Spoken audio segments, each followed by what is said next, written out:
नमस्कार मित्रांनो, मी डॉक्टर पवार, न्यायवैद्यक विशेषज्ञ, नाशिक. आणि आज आपण एक खास विषयावरती चर्चा करणार आहोत. आणि त्यात असं आहे पहा की एखादा व्यक्ती नुसता मी डॉक्टर आहे तर मी सर्व रुग्णांवरती उपचार करू शकतो का? माझी सर्व रुग्णांवरती उपचार करण्याची इच्छा आहे, परंतु माझी त्या ठिकाणी पात्रता नाही. तर आपल्या शाखेबाहेर जाऊन उपचार करणे हा केवळ नैतिक गुन्हा नाही, तर तो कायदेशीररित्या हलगर्जीपणा म्हणजे निग्लिजन्स पर से आहे. आणि ज्यासाठी मोठी नुकसान भरपाई त्या ठिकाणी डॉक्टरांना भरावी लागू शकते. आणि हे सांगितलंय आपल्याला सर्वोच्च न्यायालयाच्या पूनम वर्मा विरुद्ध अश्विन पटेल या ऐतिहासिक न्यायनिर्णयाने. हा न्यायनिर्णय आहे 10 मे 1996चा. खटल्याची पार्श्वभूमी आपण जर पाहिली तर प्रमोद वर्मा हे वय 35 वर्ष, हे एक सेल्स मॅनेजर होते.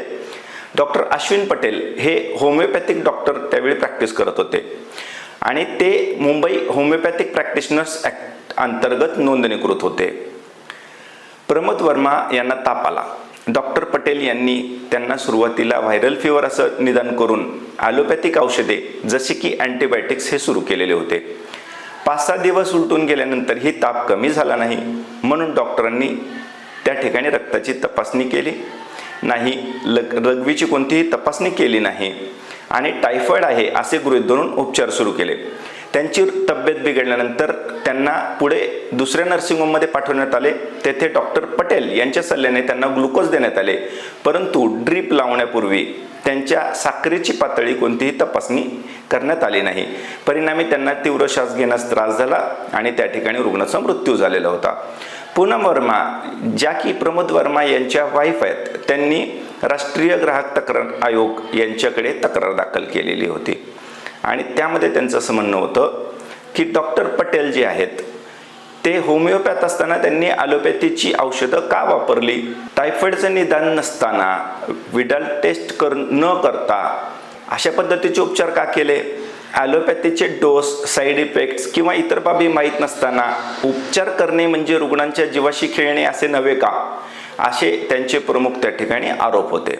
आता यामध्ये सर्वोच्च न्यायालयाने निरीक्षण केलं की डॉक्टर आणि रुग्ण यांच्यामध्ये कायदेशीर नातं निर्माण झालेलं होतं. डॉक्टरांवरती योग्य उपचार करण्यासंदर्भातली जबाबदारी होती. डॉक्टरांना सराव करण्याचा अधिकार नसताना त्यांनी ॲलोपॅथीचा सराव केला. एखादा डॉक्टर अशा शाखेत सराव करतो की ज्याने त्याचे शिक्षण घेतलेले नाही, त्यामुळे तो हलगर्जी आहे हे सिद्ध करण्यासाठी तज्ज्ञ पुराव्याची कोणतीही आवश्यकता राहत नाही. तो आपोआपच दोषी ठरतो आणि त्यालाच निग्लिजन्स पर से असं म्हटलेलं आहे. आता डॉक्टरांना यामध्ये महत्त्वाचा धडा असा मिळतो की आपली जी डिग्री आहे त्या संदर्भातच सराव करा. त्या प्रत्येक गोष्टीला लिमिट असतं, सीमा असते, त्या सीमेमध्ये ते करा. जर तुम्ही ॲलोपॅथी विरुद्ध इतर शाखेची कुठल्या तरी पदवीधर असाल तर त्यासाठी आपल्यासाठी काही पात्रता आहे का?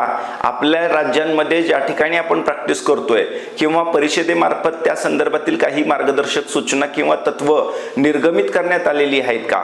याबाबत जागरूक राहणं आणि रुग्ण दाखल असताना रुग्णावर जुजबी उपचार न करता योग्य त्या चाचण्या करणं, निदानापर्यंत पोहोचणं आणि त्या निदानाच्या अनुषंगानेच उपचार करणं हे फार आवश्यक असतं. प्रिस्क्रिप्शनच्या ज्या काही कॉपीज आहेत त्या ओपीडीच्या कॉपीज डॉक्टर्स प्रिझर्व करत नाहीत, परंतु अशा घटनांमध्ये आपल्याला हे लक्षात येतं की प्रिस्क्रिप्शन जर प्रिझर्व असेल तरच आपल्याला डिफेन्स देणं शक्य होणार आहे की काय औषधं काय कारणाने दिली हे सिद्ध करण्यासाठी ते प्रिस्क्रिप्शन जे आहे ते फार आवश्यक त्या ठिकाणी मूलभूत पुरावा म्हणून पाहिलं जाणार आहे.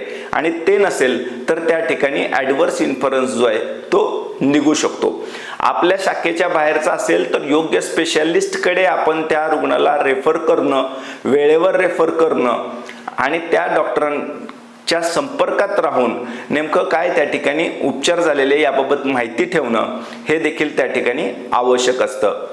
आता इतर शाखेच्या डॉक्टरांनी जर ॲलोपॅथीच्या गोळ्या दिल्या तर त्यांना प्रश्न विचारला जातो की असं का केलं? 3 दिवसांपेक्षा जास्त ताप होता, आपण कोणतीही रक्ताची तपासणी केली नाही आणि डायरेक्ट काहीतरी ॲलोपॅथीची औषधं त्या ठिकाणी दिली, तर अजून काही तपासणी करणं आवश्यक होतं का? असा प्रश्न डॉक्टरांना विचारला जातो. तर या ठिकाणी याविषयी जागरूक राहणं फार महत्त्वाचं आहे. पूनम वर्मा विरुद्ध अश्विन पटेल हा जो काही न्यायनिर्णय होता, हा न्यायनिर्णय स्पष्ट करतो की आपल्या शाखेबाहेर जाऊन उपचार करणे हा केवळ नैतिक गुन्हा नाही, तर तो निग्लिजन्स पर से असा आहे. आता याच निकालाचा संदर्भ घेऊन महाराष्ट्रामध्ये एक कोर्स आणला गेला ज्याचं नाव आहे certificate course in modern pharmacology. आणि या कोर्समुळं जे होमिओपॅथी डॉक्टर्स होते त्यांना या कोर्सच्या अंतर्गत जे काही ज्ञान प्राप्त केलेले आहे त्या ज्ञानाच्या व्याप्तीपुरतं प्राप्तीपुरतं त्यांना ॲलोपॅथीचा सराव करण्याची जी आहे त्या ठिकाणी मुभा देण्यात आलेली आहे. आणि ही सुधारणा झाली 2014 साली, ज्यामध्ये Maharashtra medical practitioners act amendment 2014 आणि Maharashtra medical council act amendment 2014 यामध्ये काही विशिष्ट सेक्शन्समध्ये बदल करण्यात आला आणि विशिष्ट बाबी नमूद करण्यात आल्या. येत्या व्हिडिओमध्ये आपण या CCMP कोर्सविषयी कायदेशीर तरतुदी काय आहेत हे देखील पूर्णपणे जाणून घेणार आहोत. तोपर्यंत तुम्ही या केसचं जजमेंट जे आहे हे मिळालं तर नक्की वाचा, कारण हे फार महत्त्वाचं जजमेंट त्या ठिकाणी आहे. व्हिडिओ आवडल्यास नक्की लाईक करा, शेअर करा, सबस्क्राईब करा. जय शिवराय, जय महाराष्ट्र.